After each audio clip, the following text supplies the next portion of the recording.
Hi, everybody. My name is Andrea of Makadrez.com. Today, I am sitting here with Tasha Morris and Tiffany Ashitey.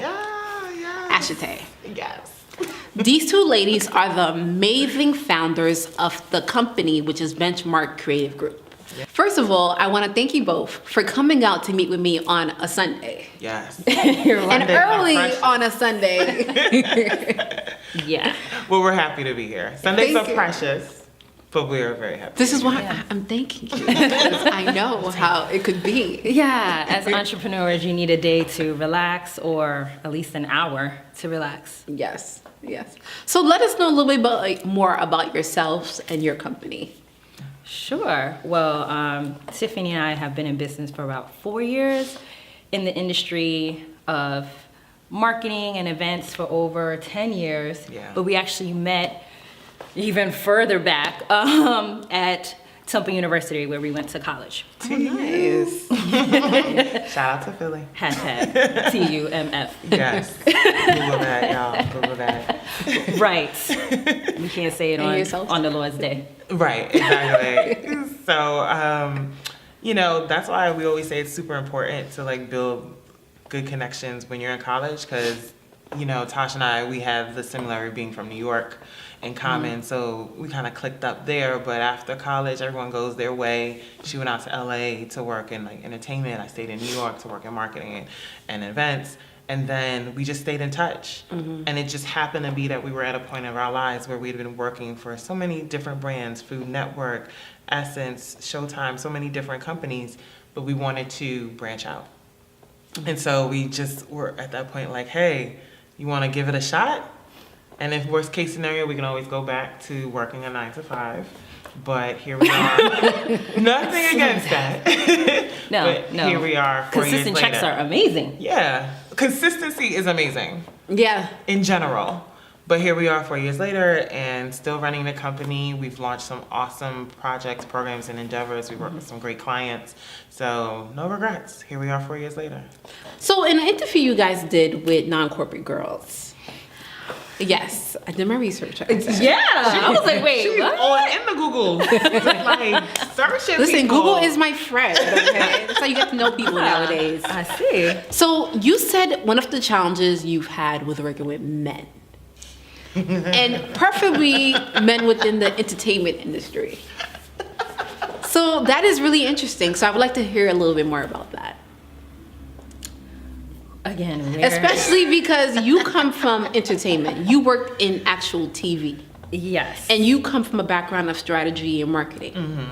So I'm just curious to know what was your running, especially when building a company as two women who's coming into an industry that is kind of male dominated. Yeah, I would definitely say that it seems that it's male dominated, but women have been entrepreneurs for a long time, except that now it's more of a trend. Right. I would say it's similar from a freelancing standpoint or working with a company as to owning a business, dealing with men. I think except that I would say I have higher expectation because I am the boss, so to speak, and I expect you to treat me a little bit different than you would as if I was an employee. And unfortunately, that's not what happened. Yeah, I mean, I would say we're starting to now see, a surgence of more women's empowerment, more rallying, more advocation. But when we did start out, there were definitely instances, even when we started out in our corporate careers and when we started out as entrepreneurs, there would just be instances where people would subconsciously or indirectly treat you different, speak to you different because you were a female, make assumptions that were just off to who you are. Some of our initial clients, we had to have conversations with them. We were used to walking in a room and being the only person of color, being the only female, and having them think that we're supposed to be taking notes when we're really the ones that are the decision makers or the deal makers in the situation. And sometimes you have to just be honest. It's about doing it with tact, doing it with finesse, doing it with respect, but still speaking up about what your place is and that you're not going anywhere. And once people see that, over time, some fall back and respect it, and some don't. And if they don't, that's fine. And we've even had to part ways with some relationships as far as clients and people that we've worked with because the respect just wasn't there. But it's up to us to take that action. Once you recognize it, you then have the option to walk away or manage it so that you get to a place of respect. That is beautiful. So how do you ladies feel about the landscape of entrepreneurship, especially the growing of female entrepreneurship right now? I think it's awesome. I'm so happy for women who have made that jump, right? And then now we can form this like community where, you know, we can feed off each other and help each other grow each other's businesses. I really, really, I think this is a good movement, and I hope it lasts. Yeah. Yes. Yeah. That it's not a phase, you know? Yeah, where's the wood? We need to knock on some wood somewhere. Because the sisterhood. After the show, we going knock on some knock. wood. But no, the sisterhood is amazing. And, you know, when you hear stories about in the past or you see like on reality TV that women don't get along, but then in your environment, women are willing to help each other connect, help each other build. It's wonderful. It's like a utopia. Right. So let's keep it going. More of that, please. Keep it going, ladies. Keep it going. So tell us a little bit more about the services that you do offer to your clients. Sure. The list. Yeah, I would like to, not that we're tooting our horn, but I think we're super talented. So there's a lot of things that we can offer a client. We're trying to just streamline it and just make sure that, you know, this is what we do. At the end of the day, our goal is to help our clients reach their audience offline and online. So that can range anywhere from social media engagement, content creation, strategy, marketing strategy. When it's offline, it's events. So it can be a pop-up. It can be how you interact with your patrons if it's a restaurant. So it varies, but it's about building and bridging that gap between your customer and the audience. Yeah, I would say on top of that, what we've realized in the 4 years of being in business is that everybody expects results, but where they fail is in planning. And sometimes there's also a knowledge gap that lends to that. And so what we've also branched out to do is teaching. So branching out and doing more workshops and educating the client on just the basics of what they need to know. So whether you hire us or not, you have the foundation of understanding how marketing falls into play with your business. So a lot of times everyone wants to go viral, everyone still wants to have 1 million followers, and they don't understand the building blocks or even the tools that are used to make those things happen. And so what we try to do is create opportunities of education as well. So we host workshops, we do events. Some companies will even hire us to create curriculum specifically to teach their employees and their staff how to maintain their digital marketing. So 4 years you ladies have been in business. That's kind of like a whoa. Because it's the reason I said Time whoa. is flying by. It goes like, too yeah, fast. anytime someone asks, I have to like really think like, oh gosh. That's a fun. blessing, 4 to be years. honest, Yeah. because literally, as you know, statistics say, especially now, the entrepreneurship community is large. You have the entrepreneurs that are the fly-by-night ones. You have the ones that are basically dedicated, and the ones is kind of like I'm an entrepreneur, but it's a side hustle. Right, right. The part-time entrepreneur, which is fine. There's no problem with that. No, I recommend it. Start Get there. that money. Yeah. But with that being said, there's those entrepreneurs that put that on you. Oh, if you have a day job, you're not a real entrepreneur. I don't believe that. I don't subscribe to that. I think an entrepreneur is you have a stream of income based on a business that you've created. Now, if it manifests into an 8-figure company, congrats to you. Yeah. But if it continues to be a side hustle for the next 10 years and it's the reason why you can take fabulous vacations and you can put your kids through college, you are still an entrepreneur.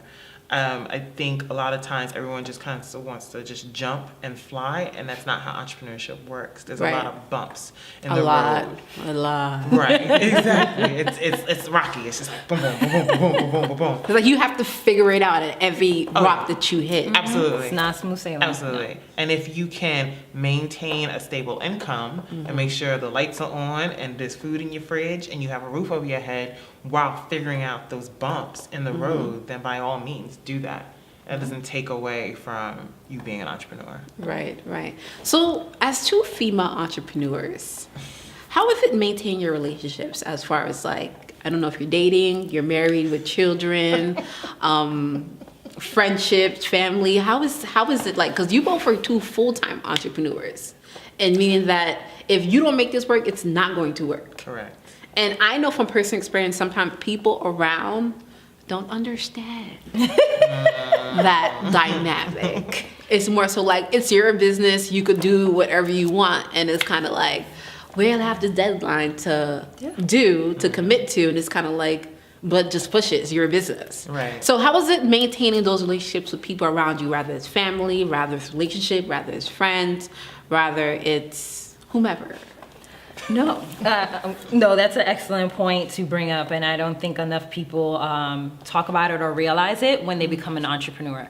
So I say that you definitely want to maintain, and I realized that I needed to do it as well. So I'm speaking from experience. Do your best to maintain your relationships with your friends who've been there before you decided to become an entrepreneur, because they're long, taxing hours that you're, working on your project. This is your baby, and you want to see it grow.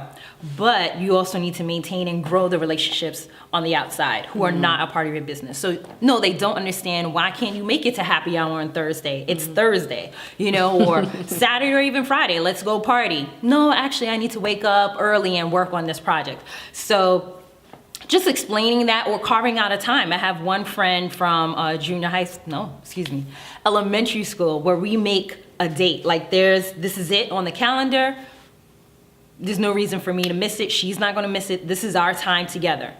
Out of the 30 days, sometimes 31 of the month, we're going to hang out. We'll text here and there, but this is our standing appointment. And sometimes you need to do that to maintain your relationship with your friends or your family.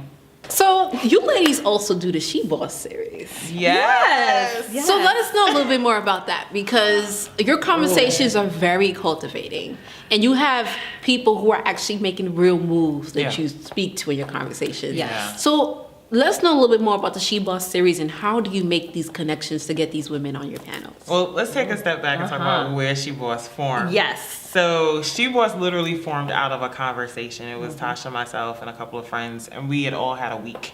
It was one of those weeks where it was just like, I don't understand what is going on, because if I were a man, the results would be different. Just like we all had different scenarios of instances that had happened to us, but we all came to the conclusion, if we were a man in this situation, it would have been a whole different scenario. So we had that moment like, well, what would men do? And what are women that are like surpassing these levels and leveling up, what are they doing? And we wanted to know the answer. So literally we took a weekend and we carved out a concept that was She Boss. Yes. How long have the She Boss been going on? So next year makes year 3. So Year 3. We say it's a season. So next year will be season 3 of She Boss. Okay. So this year was season 2. We started it last year in 2017. And the idea was just to think about topics that all women, whether you're an entrepreneur or you're in corporate or you're a student or wherever you are, you're going to face it or you faced it already. Let's have those conversations. So let's talk about cattiness in the workplace. Let's talk about bossing up in a situation. Let's talk about money. Yeah, how to negotiate. How to negotiate for your proper salary, whether you're doing a deal, booking a client, or asking for a raise. That was actually a really good conversation, that one. Yeah. I heard it, I was just like, oh, okay, I wish I knew this You last listened to year. it? Yeah, I had to. Okay, so when I say listen to it, we turn She Boss into a podcast. Yes. Yes. So it's a panel / podcast? So it's a live, the podcast Yeah. is just the event Okay. recorded. So it's, if you've missed out on the event, you can now listen to it live. So we do a little intro, and then you get to sit wherever on your commute and listen to the conversation if you missed out to have a front row seat to it. Yeah, because the event is like 3 hours, you know, networking, the actual panel, Q&A, a little bit more networking. We end up usually trying to kick people out because the women have really like poured, again, we didn't keep all that in the podcast, but like women have poured their souls out, like cried. Yeah, it's a real good bonding experience, and we're so glad that we're able to bring so many awesome women on different levels together to have these conversations. So how are you able to make these connections with all of these women that you do bring in? Because your panels are not your everyday, hey girl, I seen you on the train the other day type women. These women are women who are making moves. So how are you able to make those connections? I would say connections. You always ask, you know, who's nearby. Hey, do you know someone? This is what we're looking for. And then I give it up. I'm glad we're a duo. I give it up to my partner over here who is persistent. I mean, she's not going to back down for nothing. Your no is not right now. That's a maybe. Because what I heard was maybe. I'm going to follow up. I'm like, but they said, no, that's not what I read. So I'm gonna give it 2 weeks and I'm gonna ask again, and it works like a charm every time. So if you learn anything from our conversation today, be persistent. Yeah. I don't believe in the word no. Like, unless someone says no, please stop. And that has yet to happen. Yeah. Okay. So you know, for whatever reason, a no is like, not right now. All right, that's great. That's what she heard. I heard that. She gonna ask you again. Exactly. For the next season. Exactly. So here's a different topic. Do you want to talk on this? I'm like, but they said no last time. We'll see. So remember, no is always, not right now. It's really a yes, but you just didn't hear it right. There we go. Just remember that. There we Remember go. that. Boom. Yeah. How are you both able to maintain and do this? Balance each other out and keep things going? I think it's because we have both different personalities, Yeah. even though we're the same sign. Crazy Yes. enough, we're both Leos. She's a July Leo and I'm an August Leo. With us being July, different August Leos, and then also just respecting what we've done. Like, she's gone to grad school. I was in the entertainment industry in LA. So like respecting that, and then what are we bringing to the table? Like, this is your department, but I got you if you are needing help in something else, and vice versa.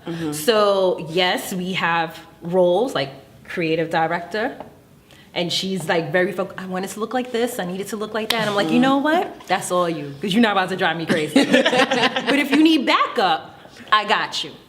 So just respecting everyone's roles and pitching in.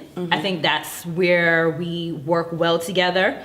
I think also it helps that we're not best friends. Right. We're friends, but we're not best friends. Yeah. Oh, wow. So it's not personal digs at one another. Oh, no. It's strictly we can separate the two. Like, I'm coming to her as a business partner. Right. This needs to happen, and she's coming to me the same way. It's not like, okay, I'm gonna throw in some side digs about whatever happened. We're keeping it strictly business. So I think that helps with our balancing act. And like you said before, it's a we thing. I'm not making decisions. I can, but I'm not going to make a decision without her. Right. And same and vice versa. You know, we are a team, and we try to operate and function as such. It's a marriage. Like, I just always, like, that's, people ask and I literally say, you're married. Because in theory, a marriage, as far as like a relationship, marriage is literally a legal document binding you to sign as a papers. partnership. This is also a legal partnership. We've signed papers. We have contracts in place. This is a legal partnership. So to me, it's also a marriage. And part of a marriage is communication. It's, being able to have some foresight as to what your needs are as a business, as well as what your needs are between each other. And then assess. 4 years, at least twice a year, we reassess what our goals are. Where do we want to be by 2020? Where do we want to be in 2019? If you had asked us 4 years ago where we wanted to be, we wouldn't have said half the things that we're saying now. So it's important to assess. In the past 4 years since you ladies had your business, Okay. how have you ladies grown as individuals, as businesswomen, as far as like just as a person itself? How would you say you've grown? Okay. Right. Where you want me to go? You can go. Okay. I would say I've grown in terms of learning prioritizing what is to prioritize, because I can sometimes be like, oh my gosh, Tiffany, our inbox and this and this and that, and felt very overwhelmed, like everything needs to be done right now. So with that being said, I say I've grown in terms of learning what to prioritize, and then also learning to say no sooner, like listen to my gut. Because in the beginning, as an entrepreneur, you want to do business with everyone, you want to work with everyone, you just want to get clients. And as time went on, I have to realize I needed to listen to my gut, that you know what, this doesn't feel right. Or I know we're not going to be happy, we're not going to give our best to this client, we should probably say no or leave sooner.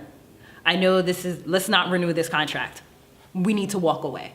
So saying no and realizing what I need to prioritize, I say, is how I've grown. I would say for me, it's the value of time.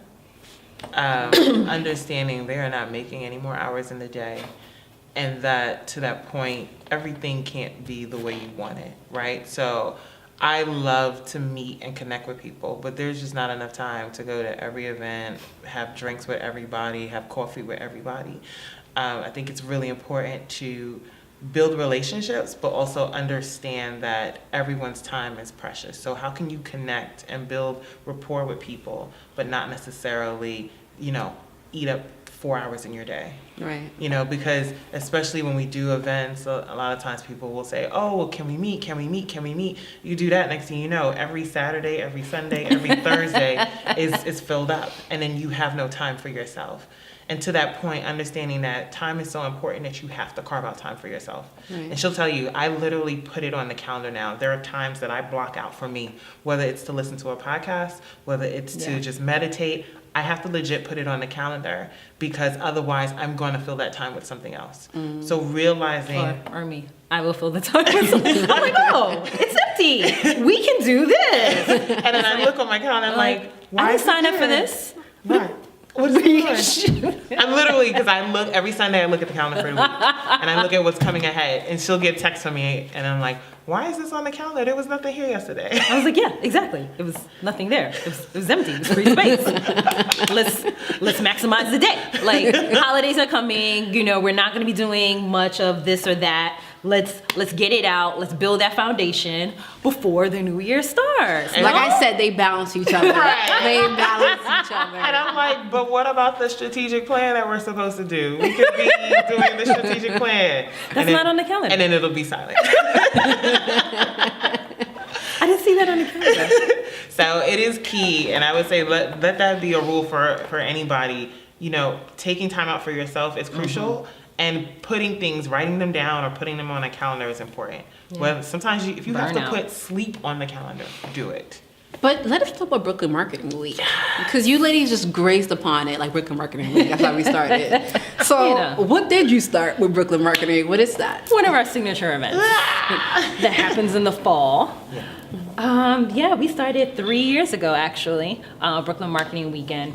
And with that, because we were working with clients and we were like, we can't help everyone, right? But we want to empower them, give them the tools so that they have knowledge to do this on their own. Even if it's like, a little bit on their own, right? Because anyone who's doing social media can tell you it can be a lot.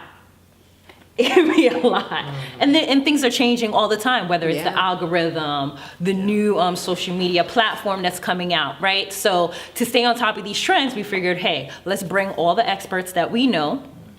And we've switched it up from year to year, who's speaking. So it's not the same, I went last year and this person is speaking again. No, we bring in different people to talk about all aspects of marketing and social. So it'll be ads, someone to talk about Google ads, someone to come in and talk about video, which has become very crucial and very important in terms of marketing yourself. So again, back to educating and empowering our community of entrepreneurs as well as potential clients. Everybody, my name is Andrea at Makadrez.com. I'm having some challenges right now saying these ladies' names. I'm gonna let them exit us out of here because I don't want to say any names wrong. So this is Tiffany Ashitey. And I'm Tasha Morris, and we're the co-founders of Benchmark Creative Group. Bye. Yes. So definitely check us out every Tuesday for new episodes and more interviews of dope entrepreneurs like these two ladies right here. Hey, y'all. Bye. Keep hustling, y'all. Yes. As they said.